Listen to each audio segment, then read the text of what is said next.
Hello, everybody. I'm seeing people start to trickle in, so that's great.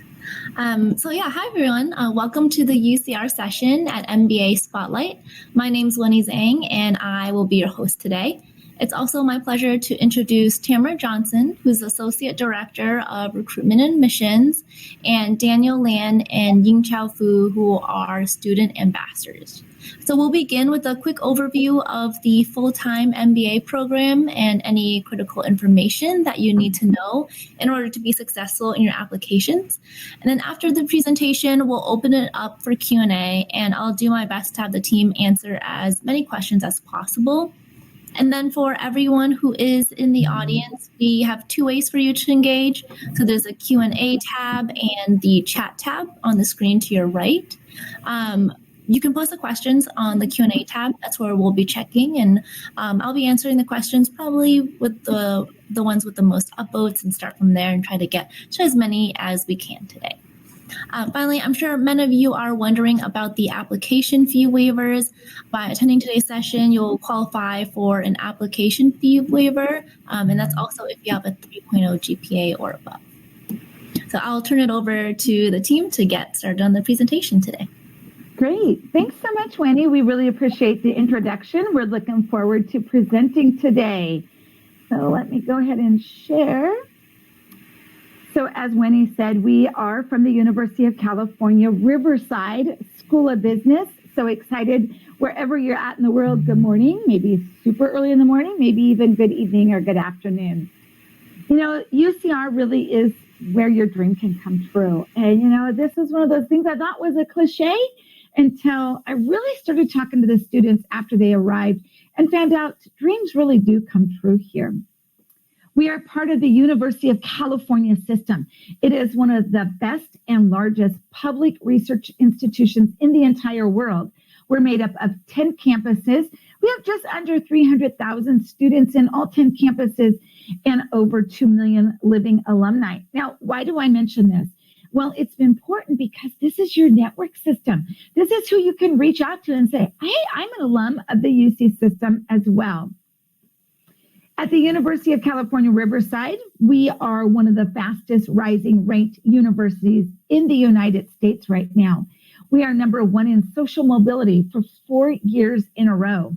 We are a top 1% of top universities worldwide for a world-class university. Number 10 for a best value, most innovative. We are at the number 35 public university, U.S. News and World Report. Now, I think rankings are important. I'm sure you do. I'm sure your parents probably do. But there's really a lot of things that I think are just as important to think about when it comes to choosing an MBA. One of those is your location. Where is it located? Riverside is located approximately 1 hour east of Los Angeles. We're actually right in the heart of the Inland Empire, which is the 10th most populous county in the entire United States. We are known for being a supply chain hub. There is a lot of large corporations that have distribution centers out here, and that's good for students. It provides jobs and internships, research for our faculty. This is an area, our city is known for being a great place to grow a business. It's a very safe area. But I think one of the things I love most about it is I am close to just about anything I want to do. The beach, the mountains, the desert, San Diego, Hollywood. I am very close to multicultural activities, outdoor activities, but we're also close to industry, which is very good for our students. This is probably, I think, one of the most exciting slides we have in our presentation right now, because the building on your left is our brand new building we're going to be occupying this fall. The building on the right is one of our buildings that we currently have. It is the oldest building on our campus. It's very iconic. So we've got this new and old that really is going to blend together. So our classes are going to be held here. It's a great place to come for student engagement, a great coffee shop. So excited to be going in there this fall. I'm going to show just a really quick video of Riverside because I think it's important to know where our city is located and a little bit about it.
As you can see, Riverside is alive and vibrant, and there's a lot of things to do in Riverside.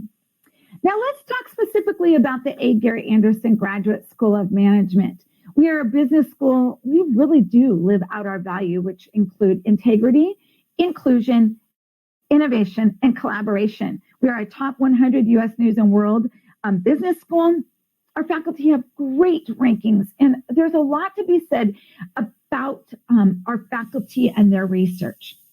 So let's talk about those faculty members. They are just incredible scholars.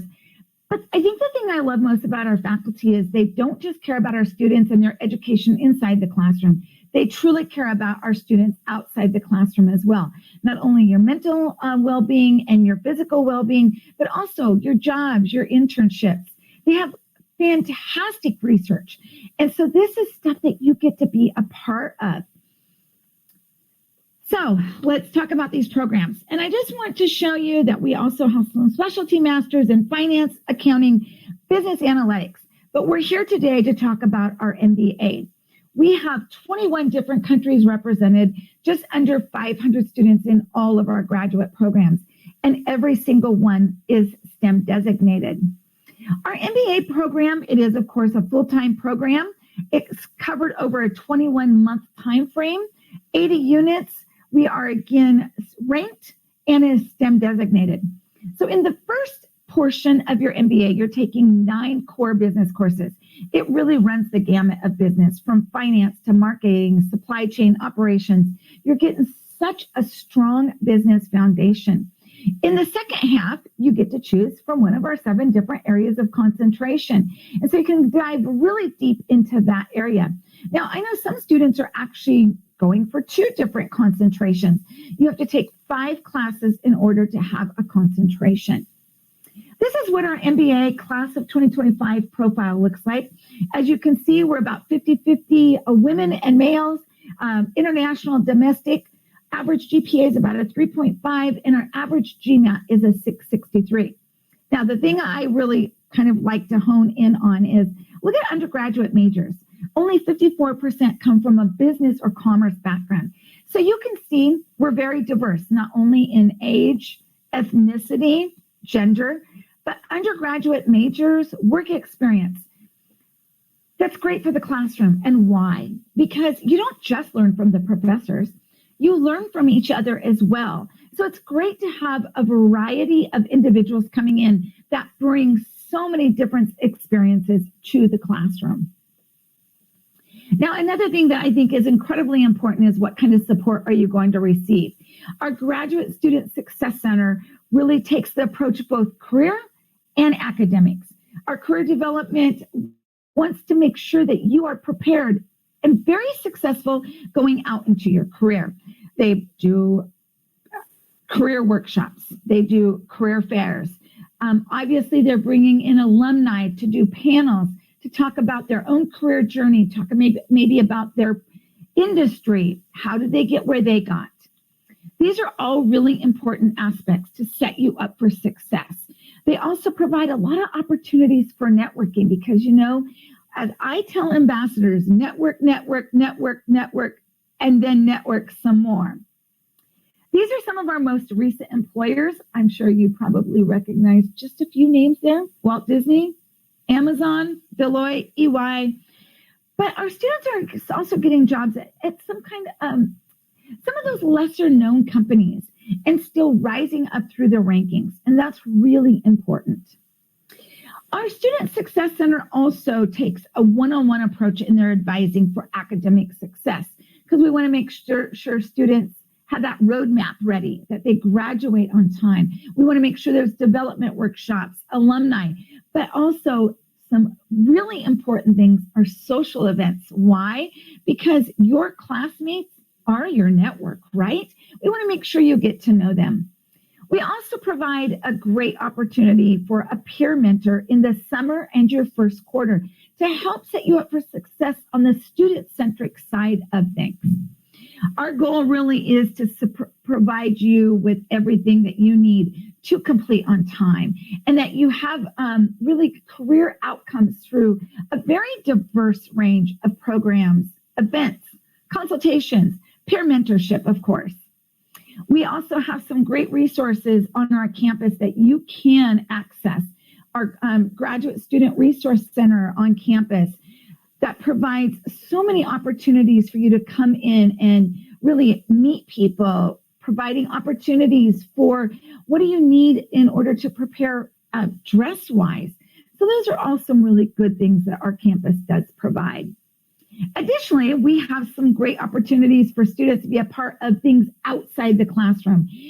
EPIC, where it's for entrepreneurs. What do you want to do? Do you want to become an entrepreneur? They also provide a lot of internships for our students. We have over 400 student clubs. If you don't see it, by all means, please start it. We have about 20 different just business-related clubs for you to really expand your knowledge, expand your network. Okay, let's talk about this application. Probably one of the easiest you will ever find. We do ask for an updated resume. And I say updated because you would not believe how many people do not update their resume and submit it. We ask for a statement of purpose. This is where you get to shine. That statement of purpose is where you get to talk to us about who you are. Please don't use ChatGPT. We know. Now, you may use ChatGPT to get some prompts, but we really want to hear from you. We want your own words. We do ask for your unofficial transcripts and degree certificate if you have already graduated, both in the native language and in English. Now, on the letters of recommendation, what you're going to provide to us is the name and contact information for that individual. While we only require one, I always say 2 or 3 is best. Why? Because we learn different things about you from different people. Now, we are test optional for GMAT or GRE. Kind of a good time to apply, right? However, if you do submit a GMAT or GRE score, and it is a very good score that can enhance your profile for not only admission, but also scholarship. Now, if you're an international student, you must provide an IELTS or a TOEFL. IELTS minimum is 7, TOEFL minimum is 80. Our first deadline is December 15th of this year, and our application will open approximately September 1st. I always only recommend that first deadline because that's where you want to try and get in all of your information because it's competitive.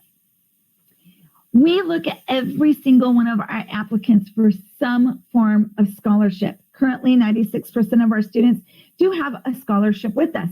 Our MBA students have this unique opportunity to be a TA in the second year of your MBA. This is worth about $54,000 in additional funding. There's also opportunities to have on-campus jobs. Now, your application experience, we want to make sure and be there for you. So before you even submit, you can meet with me one-on-one. You can meet with a student ambassador and talk about best practices. After you've been admitted, we have some great welcome pages to really help answer every question. And we have alumni around the world that will do a virtual coffee chat with you. Additionally, during the summer, we offer some great programming. I already talked about the peer mentor, but we have a business ready. It's held during the month of July to help set you up for success coming in. And then in August, we have a virtual career fair, again, to help get you ready. This is our incredible admissions team. While I'm there and I'm going to be your main contact, this is the rest of the team. Everyone is extremely friendly and more than happy to meet with you and help you through the process. So I'm going to stop sharing and I'm going to actually ask our students to provide kind of their own perspectives. The first person I'm going to ask is Daniel Land. Daniel is a second-year MBA, and he is graduating. In fact, he's walking at commencement on Tuesday evening. So, Daniel, why don't you go ahead and unmute and give your personal experience? Thank you, Tamara. Hi, everyone. My name's Daniel. So from my experience, I would definitely say, above all else, being part of a team, being part of a culture was the one thing that stood out to me here at UCR. I've actually been very committed, whether it's being part of ambassadors, being part of student association, or being part of the CDC Advisory Council. I got a lot of great opportunities to network, meet with alumni who succeeded in the business world, and even got my own chance to become a student leader and also develop as a TA myself. So it's really helped me both personally and professionally.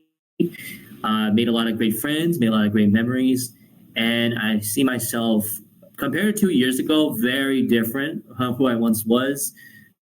Just all in all, it's allowed me many opportunities to essentially see my path grow.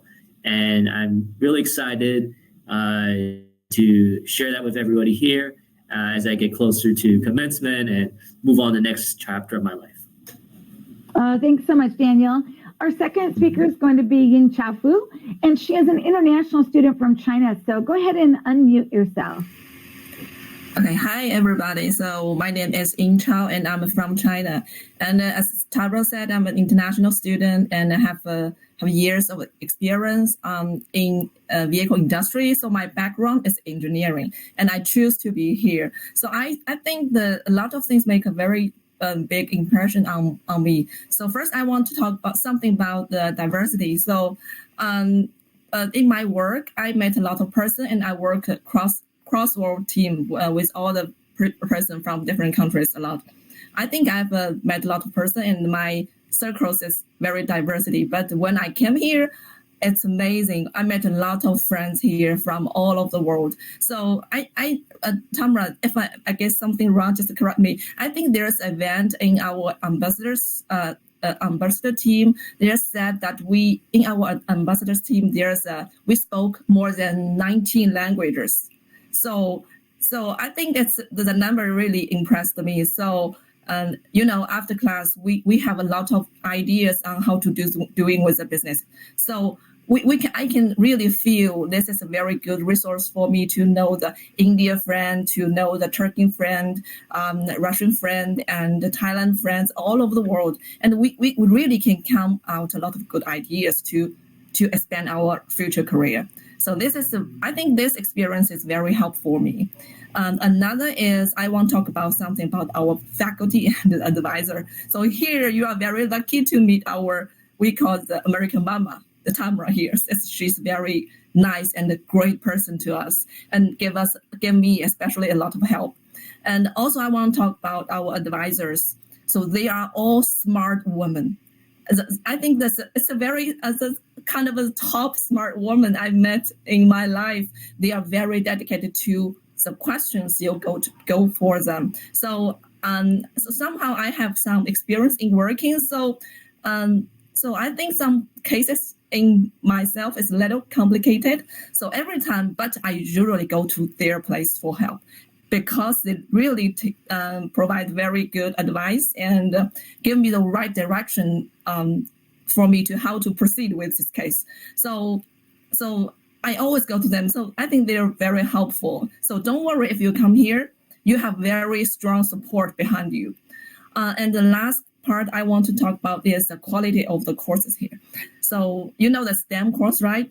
And I am the engineering background. And when I came here, I found all the courses here is very logically arranged.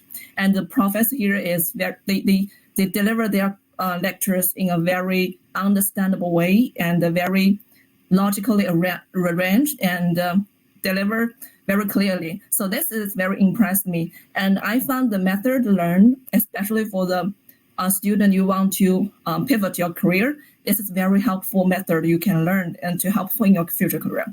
So and always I after the class, I look for professor for help for some advice on how to proceed to the new industry or the new area of my business. So they always give me very useful suggestion, and they are always welcome for us to approach them for help. So I think the experience here, I stay here just for 1 year. So, but the experience for me is very precious, and I cherish this experience. And I thankful to the Tamara that gave me the chance to be here. So it's very good and great experience. Thank you. Thank you so much. That was amazing. I am known as the American mom to our international students because one, I love students, and I know it's such a long way to go from home that, you might get lonely. So anyway, I'm going to pass this back over to Winnie so we can go into the Q&A time. Great, thank you. So we'll start with the first question. So the first question is, I am a fresh undergrad in the field of computer applications. I want to pursue an MBA, but I have no work experience. Do I have any chance of getting admitted? Great question, because the answer is yes. We actually don't require work experience for our MBA program. However, if you have it, of course, that's beneficial, but we do not require it. So you absolutely have a chance to be admitted. Okay, perfect. Thank you. So the next question is, what are the main focus points in the statement of purpose? What kind of individual does the school focus on? Okay, another really good question. So inside the application, there's actually a prompt for you to do your statement of purpose. And I'm going to be really honest with you. I just kind of feel like that prompt is a very general prompt, kind of about what you want to do. I always say, in there, be genuine. 1, 2, make sure and start your statement of purpose off so that we want to continue reading it. Because remember, we are literally reading thousands of statements of purpose, and we do read all of them. But make sure it's something that's going to pull us in. Maybe you have an individual that was very influential in your life, and they are the ones that really has made you want to seek an MBA. Maybe you overcame adversity. Talk about maybe why UCR. So those are some things to put in your statement of purpose. But most important, please be authentic. Please do not use ChatGPT, because we do know when you do that. Great, thank you. This question, kind of going off of that, but what are some of the profile markers that set apart applicants? How can we ensure we stand out to UC Riverside beyond GMAT and career experience? Yeah, I think that's a really good question. I think there's a couple things to do. So 1, when you are doing your resume, make sure and put everything you've done in your resume. And maybe you don't have work experience, but have you done internships? Were you part maybe of a student club on your campus? Were you in a leadership role there? Add those kind of things, but make sure and be specific in that resume, even with your current job, what you have done for your job requirements.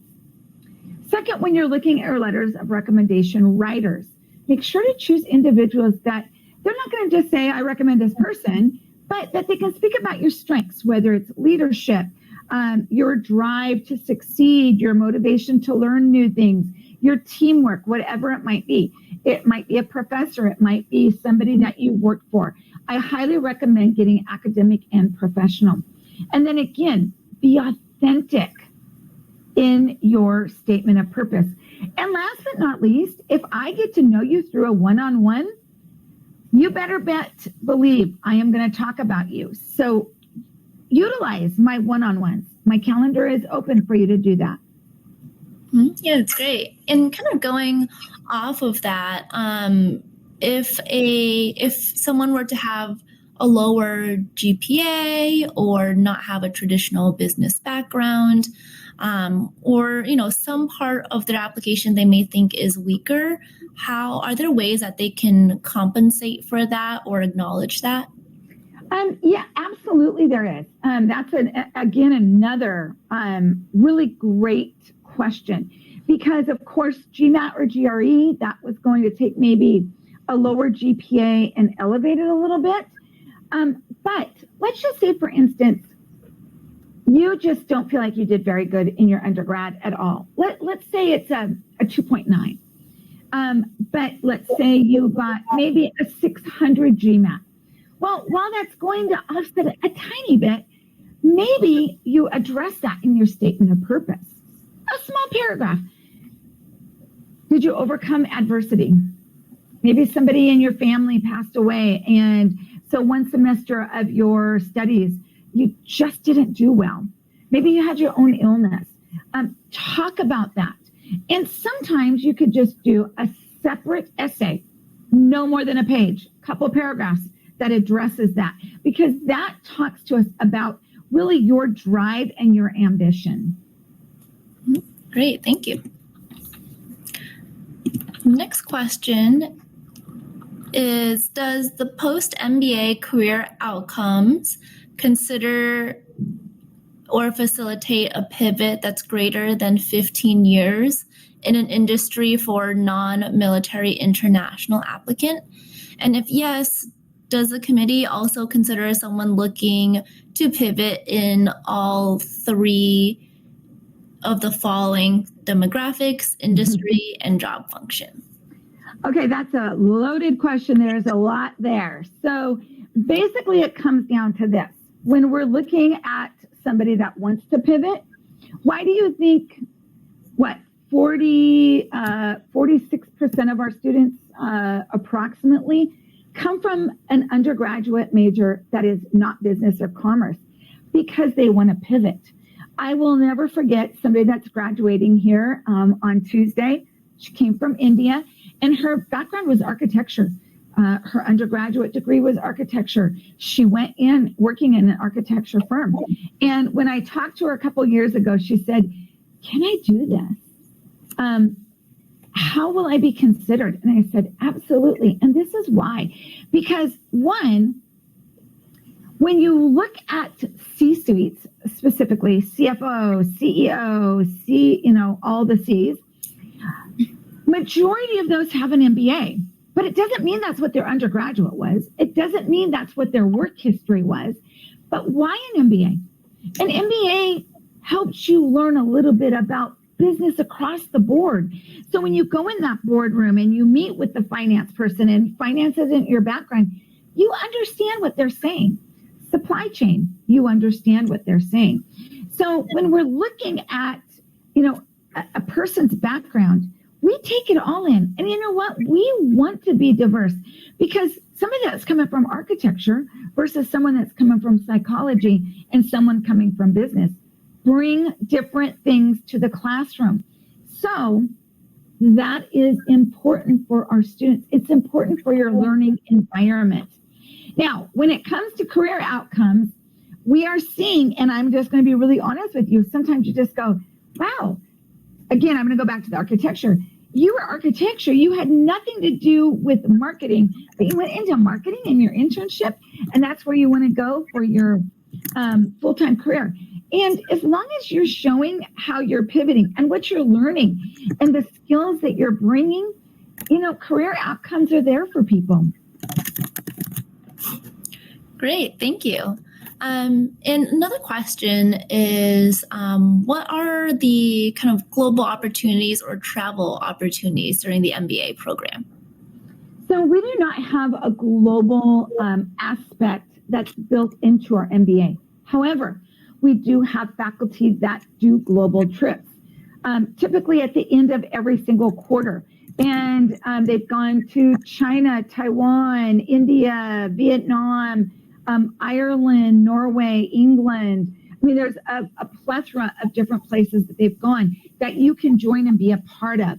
I think one of the things, Daniel or Ying Chao, I don't know if either one of you, I think Ying Chao, you were part of the competition, correct? Yes. You know what? So there's other opportunities, though, to think about. Ying Chao, would you talk about the competition, the strategy competition you were just a part of? Yes, I can talk about a little. And so it's also in the Riverside area, but it's in another city, Anaheim, right? So we gather together and we compete each weekly, and all the process lasts for around, I think it's 4 or 5 months, and finally the professor take us on the team of our seven people to the Anaheim to beat with the other teams from all American universities. So it's like it's an exciting experience, and you know how well you are and how worse you are. So it's a good chance to understand yourself, and networking is very important because you will know a lot of very great judges from all the university and the professors. So there's a lot of this kind of opportunities here, but you have to apply yourself. Also, as Tamran said, we have some quarterly travel to England or other country, but you have to apply for that. And there's a lot of chance here. No, you never imagine that. So yes.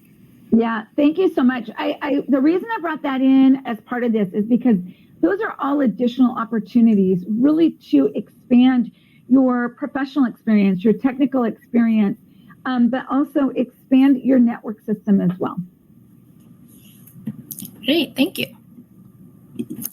So the next question is, what could be the possible reasons for a denial, rejection sequel to an interview session? And there's a second part of that question, and the second part is this solely based on interview performance, or are there other factors considered? Excellent question. So some of the basis would be a very low GPA. Unfortunately, we cannot accept very low GPAs. Anything under really a 2.7 has to have, well, anything between under a 3.0 to a 2.7 has to have something to elevate that. So whether that's GMAT or GRE or work experience, something to elevate that. Anything under a 2.7, there's denial right there. When it comes to the interview, we do assess it on many things. And again, I cannot stress this enough. We have seen this way too many times this year, is you find that they have gone on ChatGPT, and it is a recorded interview, and they have pulled their answers from ChatGPT. And how can we tell? Because a lot of them center around the exact same topic. And so do your research about, why UCR, why our MBA, things like that. When we're looking specifically at the interview, we are assessing your interview capabilities, your professionalism. How are you dressed? Are you dressed professionally, or are you in a t-shirt? How are you speaking? And really the quality of your answer. Great, thank you. And there's another question about if there's an application fee waiver for the session. I think we already answered that, but just in case people were on for that, Tamara, go ahead.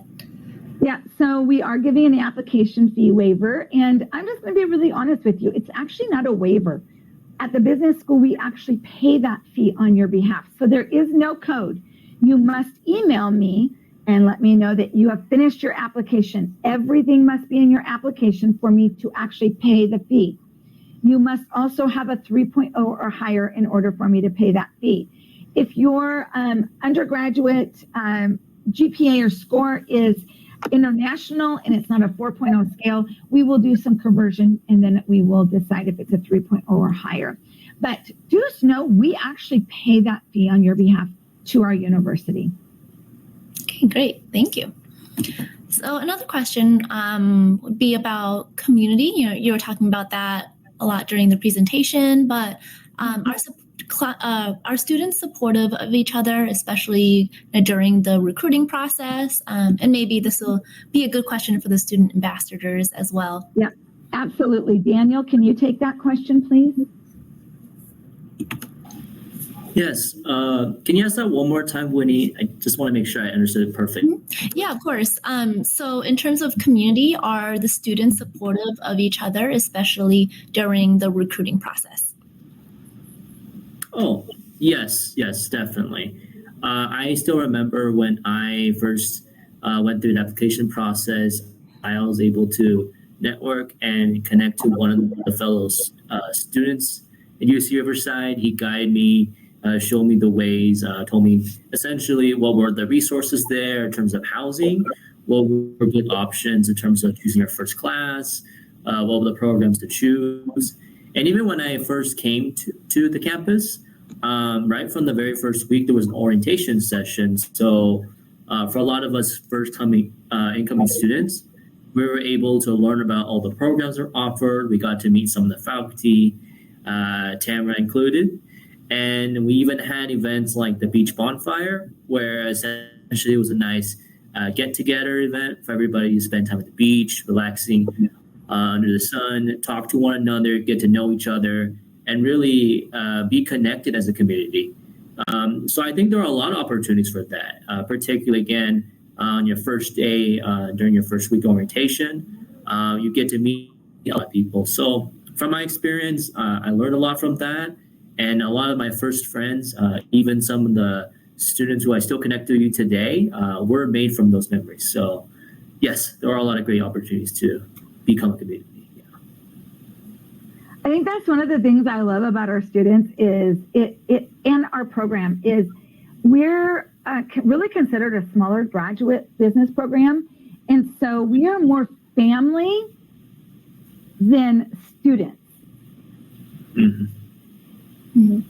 Yeah, it's great. And I did so I put on this poll for people towards the beginning, and it asked, when are you applying for business school? So most people are applying round 1, some people round 2, couple next year, and one is undecided.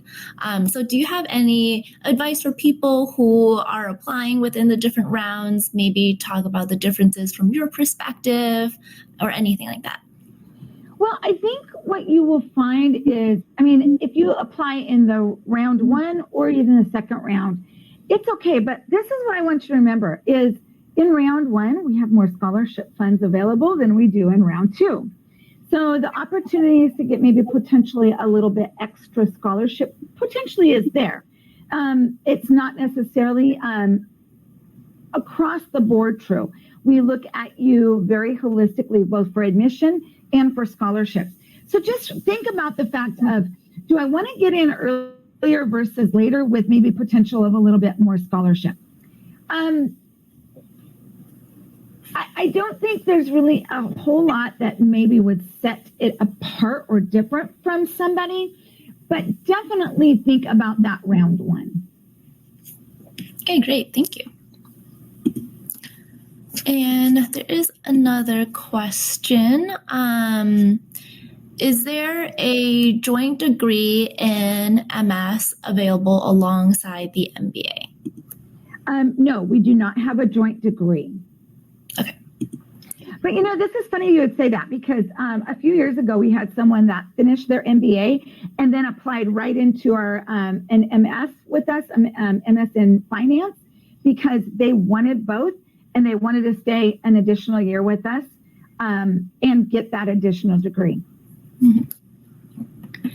Okay, so I think this will be probably the last question here. Okay. So person is interested in the MBA supply chain and operations specialization area.